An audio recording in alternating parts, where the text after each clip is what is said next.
ka ing'iye sirikal mar Kenya Kwanza kano donjo nigi kelo gima giluongo ni bottom up economic transformation agenda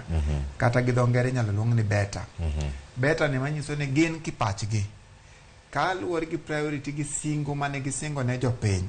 to 3.5 trillion ni nyalo bedo ni ya e gima dhi konyo gi siro migawo ma gin go kaka sirikal mar piny owacho. Omiyo parliament budget kako bedo structured sani parliament onge thuolo mar biro gi program mage kata od bura to onge kaka sani budget ni od bura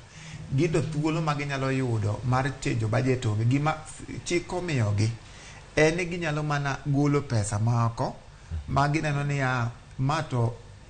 priority momekani to ne ng'enye mang'eny to nitie be ceiling momegi ok inyal golo pesa duto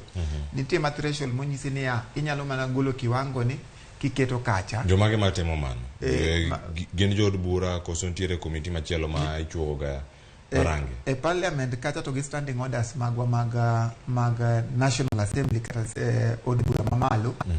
oyiene committee mar parliament miluongo ni Budget and Appropriation Committee kata BIAC committee gibe gikawo ga views mag jopiny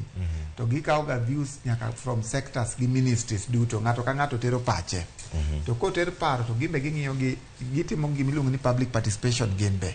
ginyalo ng'eyo ni pesa ma ukelonwa ni ulieko ni di education sector ni kata ka giwacho mania bilion 300 bro donjo education to ka ng'iyo programs manitiere gi pach jopiny to bilion 300 ni malo